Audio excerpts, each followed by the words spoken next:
Good afternoon, everyone. Welcome to Spy Chat. I'm Amanda Olkey, Director of Adult Education at the International Spy Museum in Washington, D.C. Thank you for joining us today. We have two great speakers, my beloved boss, Chris Costa, the Executive Director of the International Spy Museum, and our guest today is Dr. Nadia Schadlow, who served in 2018 as the U.S. Deputy National Security Advisor for Strategy. Chris and Nadia know each other very well, so it's going to be a great conversation that he is going to kick off, but just a little bit more about Dr. Schadlow. She was the lead architect of the 2017 National Security Strategy. Prior to joining the National Security Council, she was a senior program officer in the International Security and Foreign Policy Program of the Smith Richardson Foundation, where she helped identify strategic issues which warrant further attention from the U.S. policy community. She served on the Defense Policy Board earlier in her career and is a full member of the Council on Foreign Relations. And currently, she's a senior fellow at the Hudson Institute. We're delighted to have her join us for this last Spy Chat of a really crazy year, 2020. Chris is going to present. He and Nadia are going to engage in a conversation. Then we're going to turn it over to questions from you. Now, before I finally stop talking and turn it over to the stars of the program, I have to thank one more time our incredibly generous sponsors. AT&T and Carahsoft have supported the Spy Museum in this very difficult year in a really magnificent way. We really cannot thank AT&T and Carahsoft enough for their sponsorship of Spy Chat and many other of our offerings. All right, enough from me. Over to you, Chris. Hey, good afternoon, everyone. Thank you for the great introduction, Amanda, and thank you to our team. But especially thank you to our sponsors, Carahsoft and AT&T. I want to reiterate our appreciation. So today it's absolutely a privilege, and I'm very excited to have Dr. Nadia Schadlow here today as the architect of the nation's national security strategy. What a great way to end the year, kind of talking through some of the articles that we've discussed throughout the year and really having the opportunity to engage with Nadia on some of her thinking behind an incredibly important document and well-received, and I would argue highly acclaimed document on national security. The next administration would be well advised to take a look at how our strategy was framed to counter global competition. So that said, I'd like to move in without further ado and talk about some of the articles that I've been tracking this past month since the last Spy Chat. First, a sober article to discuss. It was reported in the Wall Street Journal and other news outlets that a CIA officer was killed in Somalia. Now, this comes at a time, and it's not related to a withdrawal of U.S. forces out of Somalia. Those 700 U.S. forces will likely move into Kenya, the neighboring country, and they will go to Djibouti as well. We still have a counterterrorism mission. I have some concerns about some decrements of capabilities, but we could discuss that more in questions and answers. We will no longer have troops on the ground, but the counterterrorism mission will continue. I think that's important because Al-Shabaab is a dangerous terrorist organization, an affiliate of Al-Qaeda. We've discussed that before. And at the same time, not just an affiliate, but they also have aspirations to bring down aircraft to attack the United States. Again, that's principally aspirational, but they're a concern. The next article, really the big article this month, 2 weeks old, is the article that talked, many articles in the reporting on an assassination of a high-ranking scientist, a well-regarded scientist on the ground in Iran, a scientist that was involved with clandestinely, if you read the news, clandestinely working on Iran's nuclear capability. It's unclear exactly how the assassination played out on the ground. Some of what I've read suggested a very complex ambush. Some reporting suggested there were actually assassinations on the ground. Some reporting has suggested that it was actually um, facial recognition that triggered by artificial intelligence, remote attack of the of his motorcade. So it's a fascinating story. A lot of speculation. There has been some reporting that it's no surprise the Israelis, but again, that's speculation on my part. There are a lot of outlets saying it's very obvious that Israel would be involved with this particular operation that played out 2 weeks ago. It's really an important story coming on the heels 10 months ago of the strike against Soleimani by the United States. I think it's important to consider both of those attacks in the light of relations with Iran going forward. The next story I want to talk about is an old-fashioned counterintelligence story, and that has to do with Jonathan Pollard. I don't know if folks remember, Pollard was a Navy analyst in the 1980s. He was convicted of espionage and working for the Israelis. It was a point of contention for many, many years. Release Pollard, the Israelis wanted him released. He ended up serving 30 years for the damage he did to the United States of America.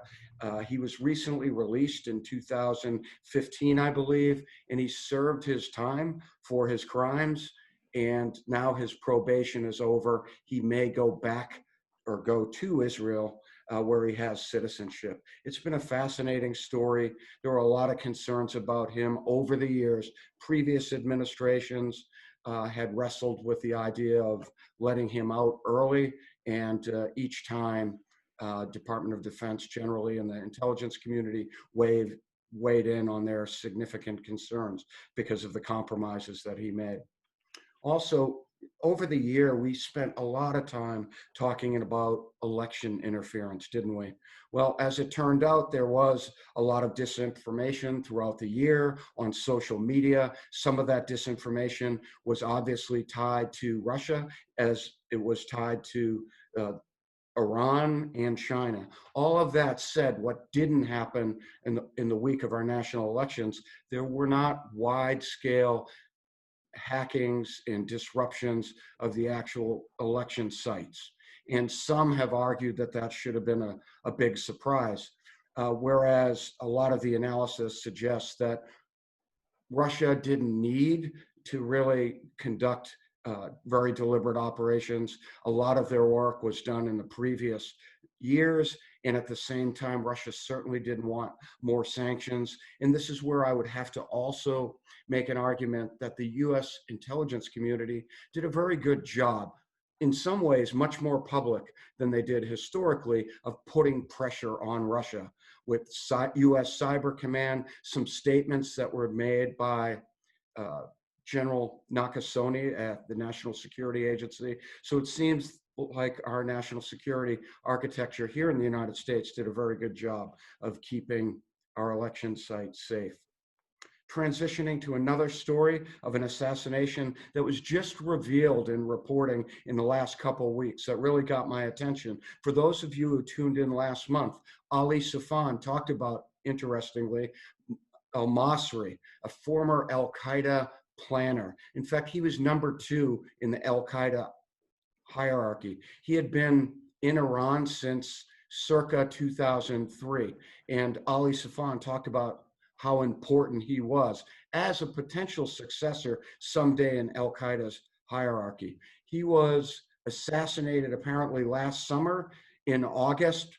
Again, the assassination, the country of origin who was involved with that assassination has been concealed. It was a covert action. There's been some speculation that, again, it was Israel and the United States had maybe urged that.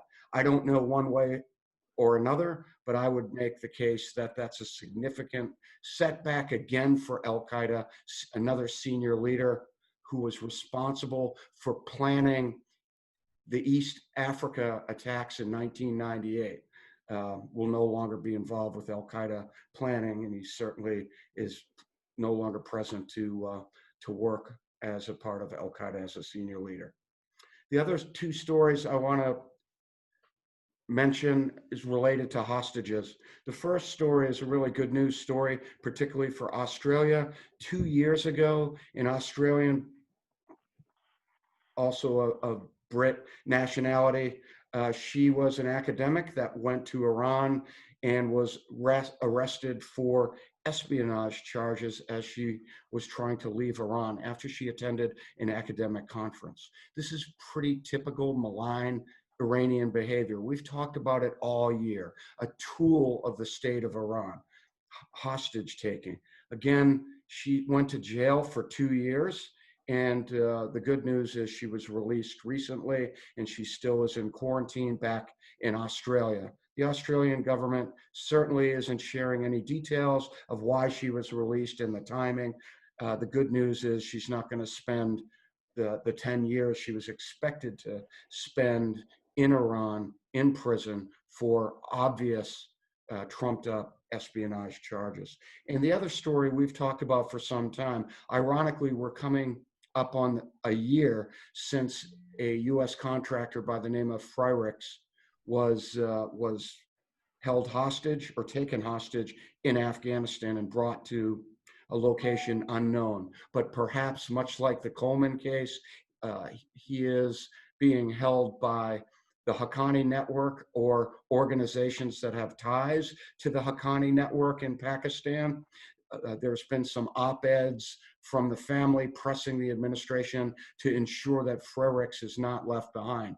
I would make the case, and based on other reporting that I've seen that is available to folks in the public, that the US government is making every effort to bring Frerix home. In fact, Khalilzad, the ambassador responsible for some of the negotiations with the Taliban, has actually raised Frerix to the Taliban, and he has said so publicly. So we'll keep our eye on that case as we move into the new year. In the last story, I would encourage folks, especially after you listen to Nadia today, to take a look at the article that she published titled The End of the American Illusion. That article was published in Foreign Affairs, and that is a great articulation of how the world has changed and how the national security strategy really reconciled that changing world. And I might not be doing a great job of articulating kind of a lead in to Nadia. Suffice to say, it's an excellent article, and it really dovetails with a good news story of, as I said, our national security strategy. We'll see what happens going forward. I would also note that the administration, this particular administration, did finish the national security strategy in the first year of the administration. So we'll see what the next administration does, what their timing is for developing and publishing another national security strategy. So I'm really anxious to see all of that play out. And the last point, I want to remind folks that I am reading a book called Undaunted by former director of the CIA, John Brennan. I would encourage folks pick up that book and read it in advance of next month's Spy Chat. I'm really enjoying the narrative. I think it's an important story. John Brennan contextualized counterterrorism, serving as the CIA director, and also some of his insights that he'll talk about, no doubt, next month.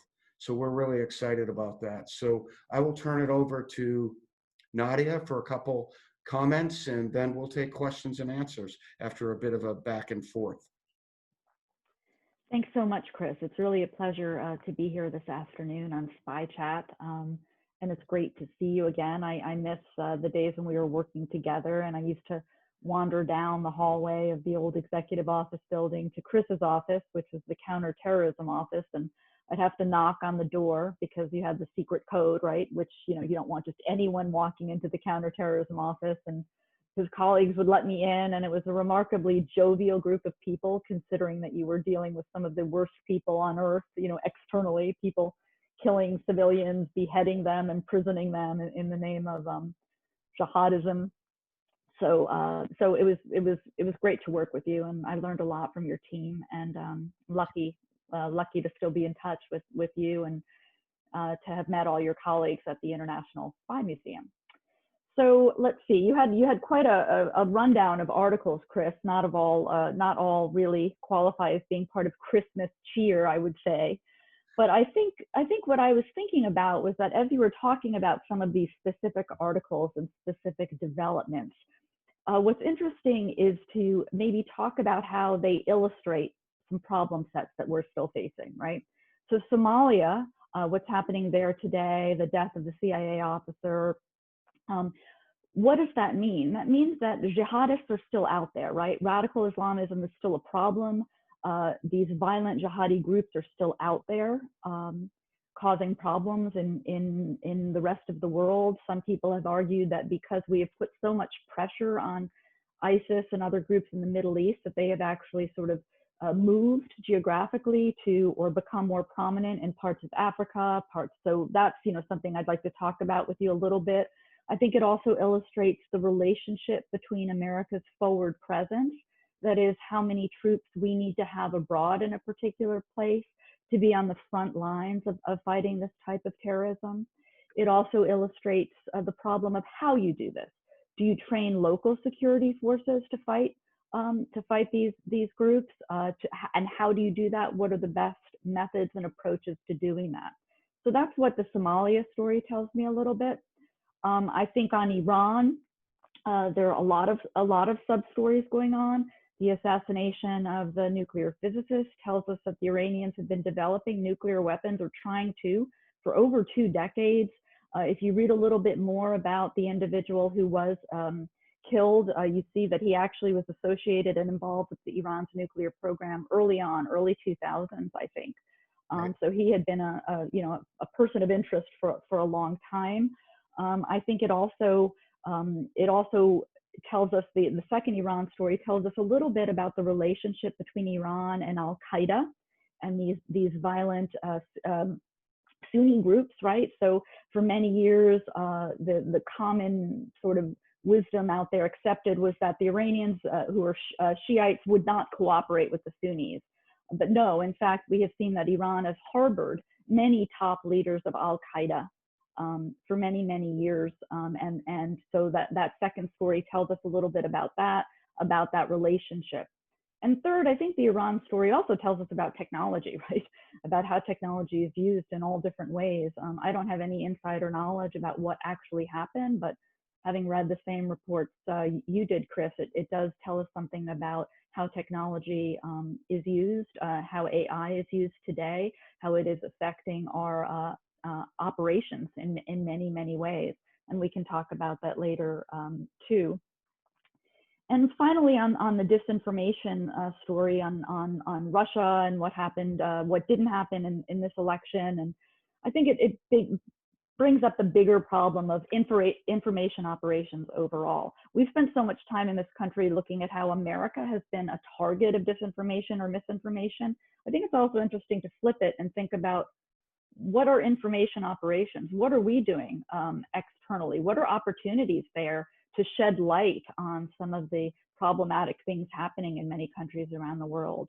How can we use information operations to our benefit? So that would be something, Chris. I mean, I know you've been kind of in the field on many of these stories. So I thought that would be enough for us to get started. And I appreciate also, I should mention, being kind of the last guest of 2020. I appreciate that as well. So if you want to tell us a little bit about, as we kind of wrap before we take questions, about how you have seen the arc of this year with the program, that would be great too. Yeah, thank you very much, Nadia. So again, thanks for your kind words. It was tremendous to work with you. And also watch how you framed the problem, as you framed the national security strategy. Really, this past year has been a wild ride on kind of watching a strategy that was starting to be implemented very early on in the administration, and just seeing how events have evolved the last few years. And a lot of what you talked about and you wrote about and what we argued about and debated about as we got set to roll out the national security strategy really was about competition, and also as I talk to my former military counterparts, what does global power competition look like going forward? Because we've focused so much on counterterrorism. So there's an interest to maybe pivot away from that and focus more on great power competition, the things that our nation has to worry about long term. But it just underscores some of the stories in our discussion, reinforces that we don't always get to vote. And now we're still talking the big story, even as we do Spy Chat today, is decrements from the counterterrorism enterprise. The Pentagon's going to pull back some resources, potentially from the intelligence community. Don't know, haven't had a chance to assess that. But again, are we moving away from counterterrorism? Are we reapportioning resources appropriately so? An alarmist could say, oh my gosh, we're pulling 700 troops out of Somalia after last January. The first story we talked about were some Americans and some Kenyans that were killed in Manda Bay, surprisingly, by al-Shabaab in Kenya. So that was one of the first stories we talked about. A year later, after putting relentless pressure on al-Shabaab, a year later, we're pulling troops out. Again, an alarmist can say we're giving up on counterterrorism. But candidly, I don't have the inside information or track on what's happening, but we might be doing counterterrorism smarter from platforms outside of Somalia where we don't put US forces at risk. So it underscores that we have to continue thinking through some of these problems. And the idea of technology you built into the strategy, and certainly your article talked about dazzling technology capabilities that not only does the United States have, but our adversaries have. So the idea of artificial intelligence, the idea of social media, all of these tools are wonderful opportunities, but our adversaries have them as well, and they can be used against us. I just think this year is really symbolic of the challenges any administration is going to face. I do think, again, to put a fine point on it, that our strategies, both counterterrorism and the national security strategy, really framed the world that we're dealing with. All of that said, there are a lot of dynamics that aren't in our control. Certainly, Iran is an open question. How are they going to respond to the maximum pressure? We've been asking that for a year. Are they going to wait till the new administration comes on board? Are there going to be opportunities to renegotiate the nuclear agreement? I don't know. At the same time, we know Iran has said they were going to follow up on the killing, the assassination of Soleimani from a year ago or 10 months ago. And at the same time, one of their top scientists, who, as Nadia pointed out, he's been involved with this program clandestinely for many, many years. And in fact, I should have mentioned in 2018, Prime Minister of Israel, Benjamin Netanyahu, very publicly talked about that specific individual. And the only reason I'm not mentioning his name because I've rehearsed it and I'll mess it up. So the nuclear scientist was mentioned by name by Netanyahu. So he's been on the scope for a long time, internationally as well as by Israel, for working on this capability. And for what? Israel is very much concerned about regional security and certainly security to Israel. So those stories are really symbolic of the complexities that we're dealing with. And we just talked a little bit about the waterfront, covering down on the waterfront. So those are some of my comments to your remarks, Nadia. Anything else you would like to add? Well, maybe it makes sense because not everyone in the audience, remarkably, has read the National Security Strategy. Certainly most members of my family haven't. So maybe it makes sense to actually, it makes sense to actually, I'll just capture a couple of the main themes there and then a couple of the main themes that were in my article because it's relevant to the discussion. So the essential theme in the National Security Strategy was to set forth the idea that there were competitions taking place in the world, economic competitions, military competitions, political competitions, all fueled by technology. which we needed to get better at in terms of competing. We needed to be better at competing as a country across these planes. These competitions were fueled by what the document called revisionist powers, mainly China and Russia, that is powers that want to change the international system to their advantage, which would disadvantage the United States. So essentially, it captured this idea that the liberal international order was being threatened by these powers, that they were using that order, often the rules of that order, to their own benefit at the expense of the United States, and that we needed to be aware of this and we needed to do better and compete more effectively in these domains.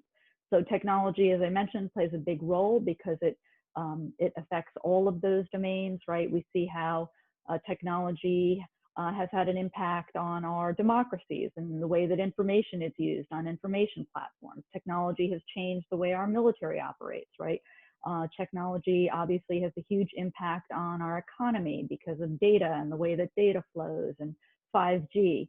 So we tried to capture and highlight that problem set in the document and identify opportunities so that we could do better as a country to compete. So that's sort of, I think that's a fair summation, Chris, of the document. No, that's an excellent summary. I think it's also important to consider how overall strategy. So if you believe the assumptions that we set forth in that document, which by the way is available online, then what does that mean in terms of our strategy going forward?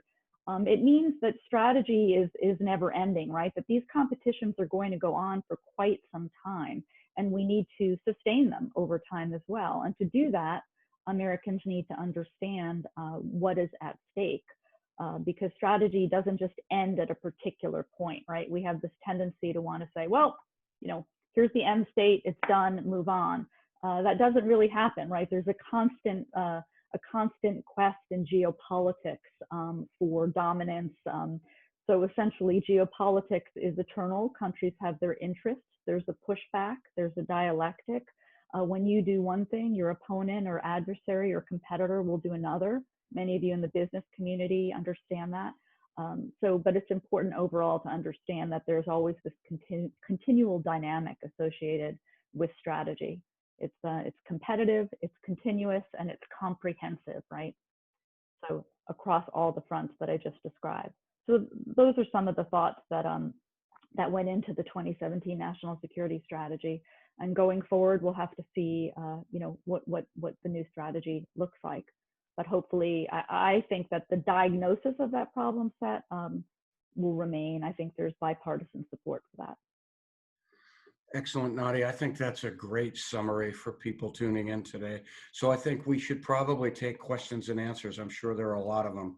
So we'll go ahead and move on. I'm excited to hear the questions today. Yeah, that was so interesting. And we've got we've got strands going out everywhere. So it will be sometimes I have a whole clump of things that go together, but we have a lot of different pieces. So it's going to just go helter-skelter. Right.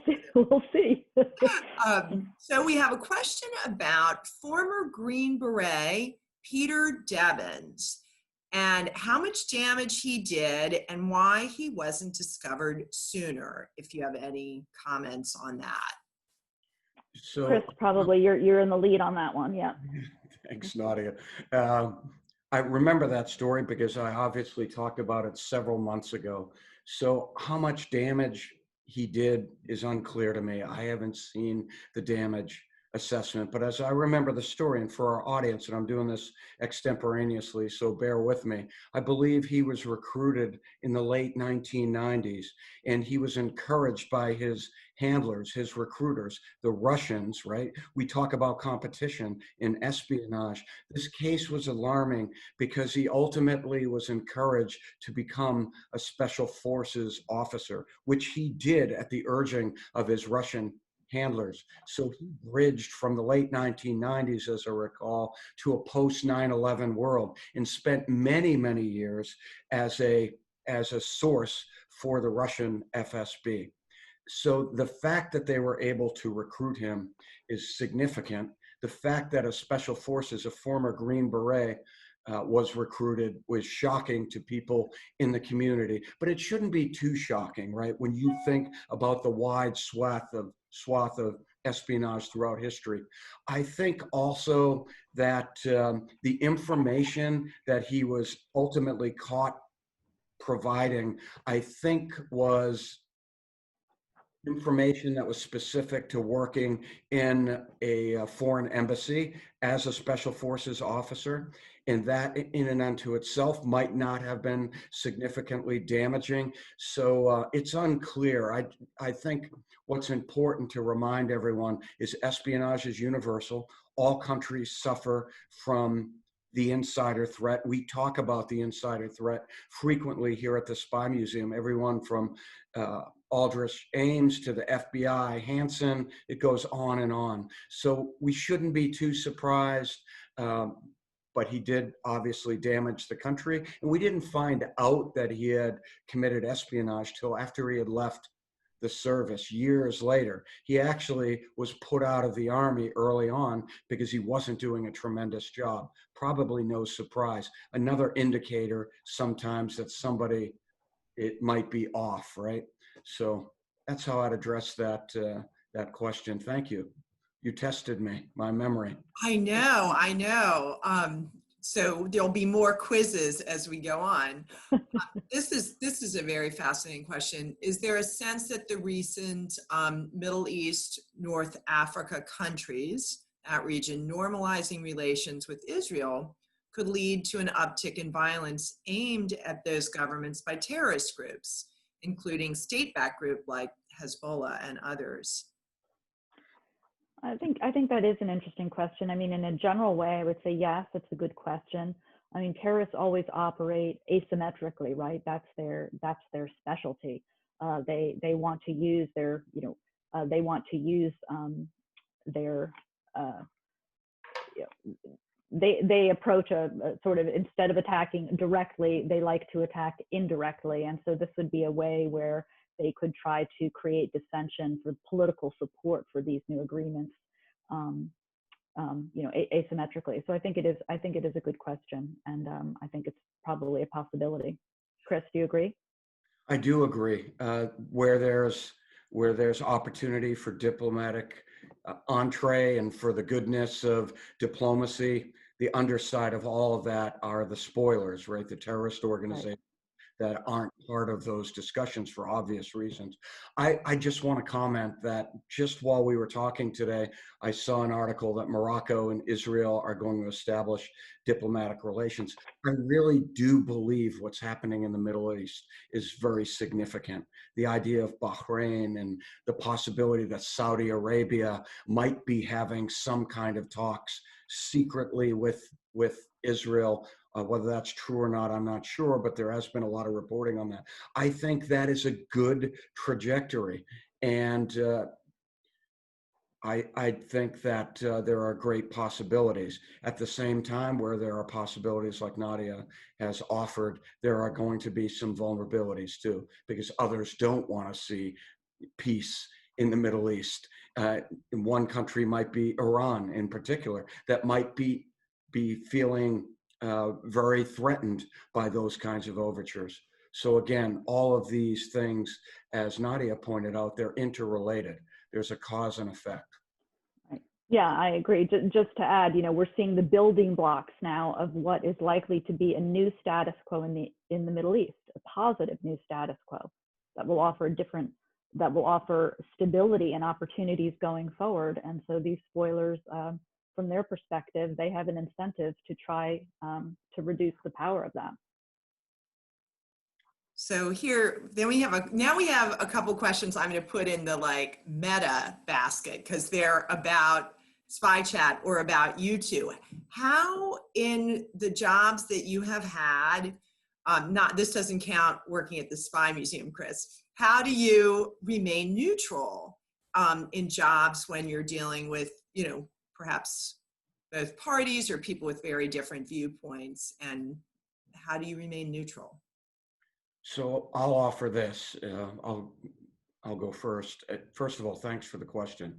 That for me is a bit of a softball question and it's something I really like talking about. I spoke to about 40 special operators in the last 24 hours. I had an opportunity just to share my perspectives on being objective. And I think the advantage that I had as a policymaker at the NSC, as an intelligence officer, I grew up and I was trained, and it was built into our DNA to be objective, to lay out the intelligence and do so, consider that there are political dynamics, but that was never my consideration. My consideration was the facts, the threat as I saw it as a professional. So it really, in short, requires a lot of self-discipline. I expected that same self-discipline of my team, and it takes a lot of work and effort.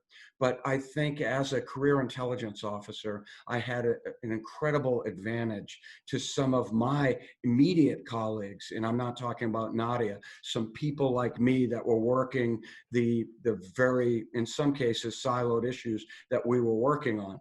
My colleagues didn't all have the advantage that I had of being trained as an intelligence officer, being able to be neutral.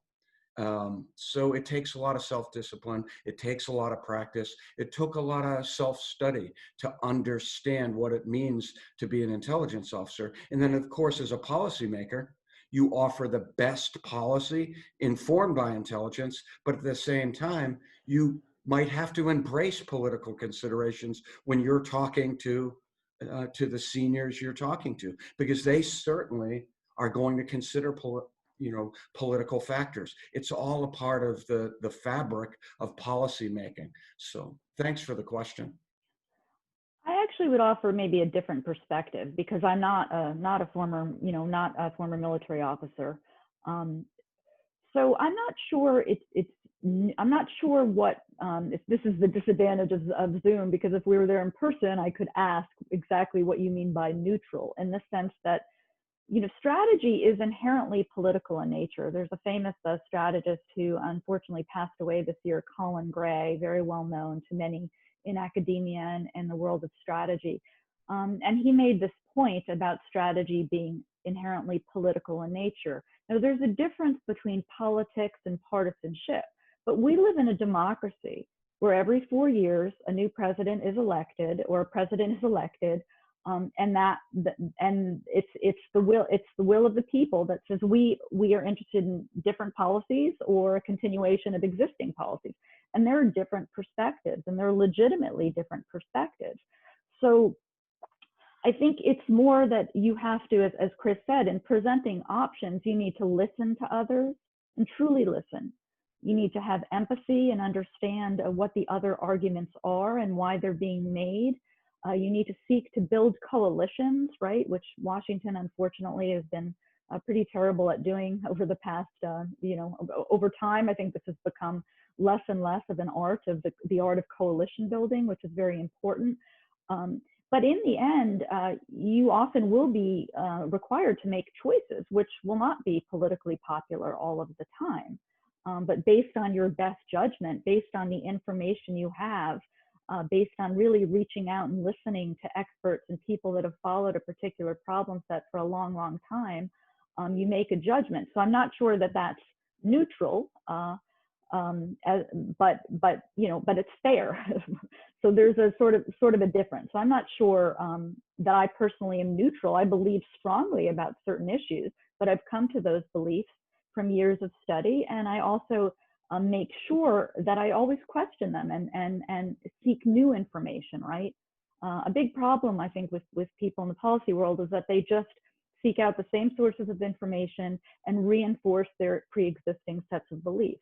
So it's really important. I personally try to read widely from both sides of the political spectrum, or from all sides, to get a sense of why my arguments, it helps make my arguments stronger, but it also may make me change my mind as well on certain issues. So. If I could follow up on that, and if you read General McMaster's book, Battlefields, he talks about strategic narcissism, right, which is sort of the opposite of arguably what Nadia just talked about. And as I think back to how Nadia knitted together the national security strategy, it was about first walking into everyone's office, not just at the NSC, but throughout the Beltway, talking to people in a range of experiences and opinions, and listening. And that's very important. I didn't use the E word, right? Empathy, but how important that is to be respectful of one another. So yeah, that's an interesting point. I hadn't thought neutral versus versus other characterizations. As an intelligence officer, it's very, very easy for me to be objective, and also to have a poker face, to not wear on my sleeves what my personal perspectives were. But that's a great way of putting it, Nadia. Yeah, it depends what role you're playing in government. And actually, in General McMaster's book, he also talks about this concept of strategic empathy as well, strategic empathy as well. We've given him a plug for his book. We've plugged a couple of books so far. That's right. Everyone everyone's looking for Right. to give for the holidays. Just for the holidays. Yeah, so books are a great option. This is part 2 of our very meta questions. Chris, was there anything as you were looking at articles and news pieces for this month's Spy Chat, was anything really unique and unexpected? I would say what was unexpected really was the revelation that Al Qaeda's number 2 was killed in August, and that took me by surprise. The timing is kind of suspect. Why did it leak now? Why are we talking about it? Why was it reported in major news outlets? At the same time, I thought the timing was uncanny because Ali Safan, as I mentioned, talked about al-Masri, and I had to go back and dust off some of the articles that have been written on him. And Nadia alluded to it, actually, she made reference to it, the idea of Sunni and Shia, the idea of this, she didn't use the words, but it was a bit of a marriage of convenience. Al-Qaeda, Sunni terrorists being held, for lack of a better term, in Iran. Certainly maybe protected. Protected in Iran. So that's what took me by surprise. And the fact that we're talking about 2 assassinations in Spy Chat this month, 2 of them that are really important stories. So that's what jumped out at me. And then again, maybe it's because we're all reflective that a year has gone by since we started Spy Chat, but these stories don't end. This is a continual narrative. With the interactions of the guests that tune in to Spy Chat. So I really appreciate the fact that we never get to the point where we can culminate with these stories because they continue. Right. So that's kind of my observation. Like strategy. Exactly. It's never ending. Retired Air Force member and veteran of a 40-year intelligence career wonders about what do you feel like is the current level of morale in the intelligence community, if either of you feel like you have a sense for that. Nadia, you want to? I don't really have a sense informed by conversations, and I'm hesitant to accept everything I read. So, my sense from the news media would be that it's probably not high, but depending upon your perspective, the answer to that, the why, would probably differ. So I'll leave that hot potato issue to Chris. First of all, sir, thank you for your service, your long service. You have more years than I do in the business, so you could probably answer the question equally. But I will just offer that I talk to a range of people. And I do believe that the intelligence community in the United States now, we're not talking about foreign partners, I believe the intelligence community is very resilient. There are going to be pockets of people that are extremely dissatisfied with the state of the intelligence community from their standpoint. At the same time, they are professionals and they're going to roll with the punches. But you take morale hits when you read in the newspaper that your director might be getting fired and there's wide scale speculation on that. We're not talking just about CIA. We're also talking about the FBI director. These things end up in the media, and you wonder sometimes if it's generated by people that are interested in stoking the fire. And I don't know. I'm not a leaker, right? I don't understand some of those dynamics completely. But I would say that some individuals at a working level generally feel bad when they hear their leadership is under attack or they perceive it's under attack. But at the end of the day, my sense is the intelligence community, as I said, is extremely resilient, and they'll keep doing their job, keeping the nation safe. We'll keep working with our foreign partners. And by the way, I'll offer this as well. Other countries are not immune from, obviously, dips and valleys, et cetera, of morale as a result of political dynamics in the country. Oftentimes, other nations are dealing with intelligence scandals. I can't, one isn't coming to mind immediately. We're not dealing with scandals per se. We're just dealing with the Washington, D.C. dynamics. And candidly, the American public expects that the intelligence community is going to shake off those criticisms and they're going to keep doing their job. And I believe they will. And there's a change of administration. That means change in leadership. And I'm really pleased. I've never met Avril Haines as an example, but I knew her reputation. And I think that's a solid pick, my perspective, on somebody that's going to do good things as the DNI, the Director of National Intelligence in the United States. And again, that's an objective viewpoint.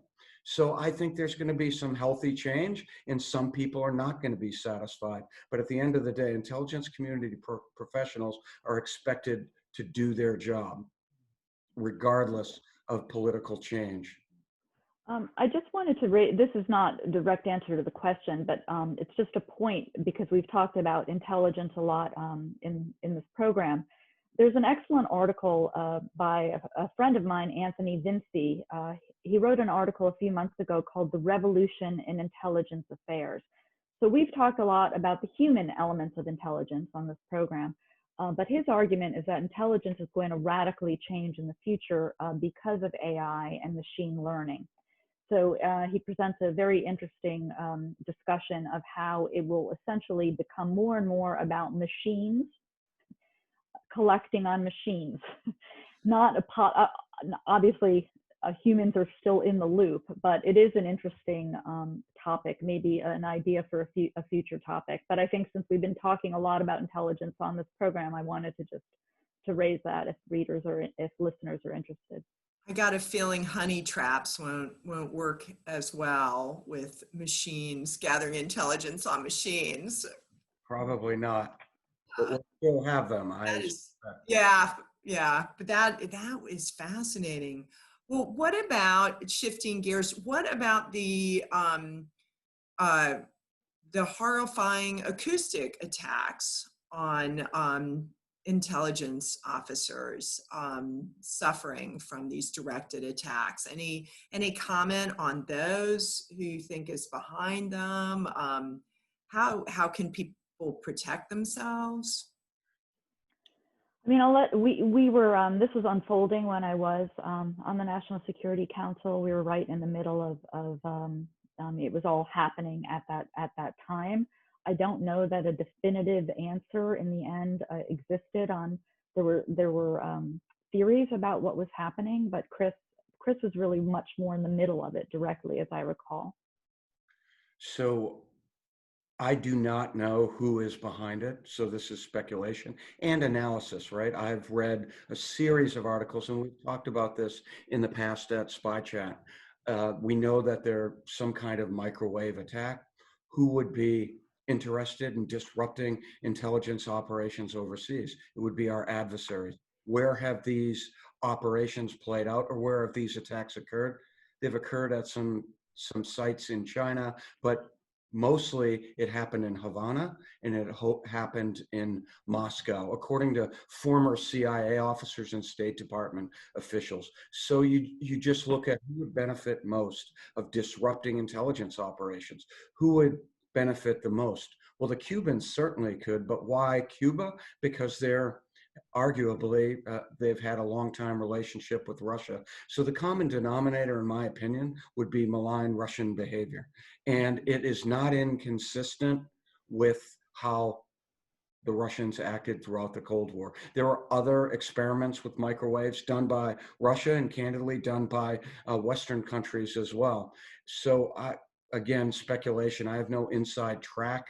I believe they are microwave attacks. I believe that they are being directed by nations that are our adversaries in the intelligence fight.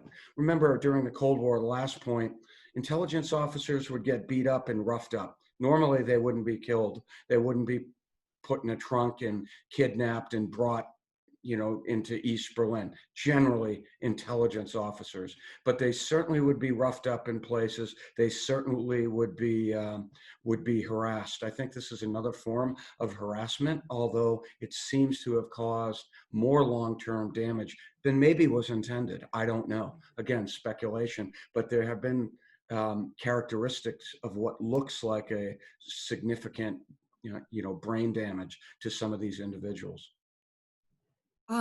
Do you see any chances or any ways in which our enemies or adversaries are feeding into vaccine distrust as disinformation?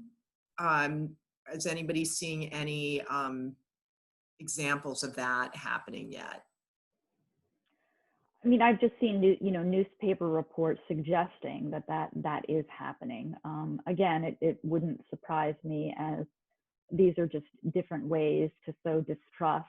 Anytime you can create fissures in a country or undermine confidence in key areas. So it wouldn't surprise me, but I don't have direct knowledge. And even some saying even internally that for partisan reasons there's distrust being sown as well. That it's not all external either. So it strikes me as quite possible. Yeah, I agree with Nadia. No inside track, but we know early on that there was disinformation by China and Russia, to a lesser extent on Iran, to undermine the United States COVID response, right? So that it would, to the point Nadia just made, sow distrust, maybe undermine confidence. So the idea of COVID being our response being undermined by disinformation from states, the idea that vaccines would be undermined, it just fits in to the overall narrative. And I've said it in the past, you come to the Spy Museum, we talk about gray and black propaganda, we talk about Soviet propaganda. It's the same playbook, and other countries are using it. So none of that would surprise me whatsoever. And remember, our system is so open that all sorts of information flows in, right? We essentially have a transparent system. So the same can't be said in some of the countries that we've been talking about today, where even if there are debates in the scientific community about courses of action or therapies, I'm not sure the same level of debate is taking place in the Russian open press or the Chinese open press or the Iranian press, right? So it's different. All right, Chris, you brought up an old chestnut from the Spy Museum, the Ron Pollard case. If Pollard goes to Israel and is celebrated, is that going to be awkward, at all in terms of, relations between this country? I know people consistently sought pardons for him, but he had spied. Because I know it's confusing sometimes for the general public, but if he spied for a country we have a good relationship with, how is that a crime? And I know sometimes people have a hard time getting their mind wrapped around that. Well, I'll offer this. Espionage is a crime, and he violated U.S. law. He paid a huge price for that. But I would also make the case, not at all to justify what Pollard did, quite the contrary, but the end of the day, we say there are no friendly spy services. Now, we do have special relationships with 5 countries, the Five Eye countries, Canada, Australia, the UK. I'm missing a couple other countries, but we have the Brits, of course. We have special relationships and we have special agreements, but at the end of the day, the United States has been caught committing espionage in France in the 1990s, and it's been a tit for tat with friendly countries, countries that will cooperate on things like war and counterterrorism, but still will steal secrets. And yes, it is awkward at the end of the day. It's been awkward for generations now. Israel has apparently brought this up to each administration since the 1980s because of the relationship that we have with Israel. But of course, the counter argument to all that is you are a friendly country and you damaged our security. And Pollard in particular damaged our security.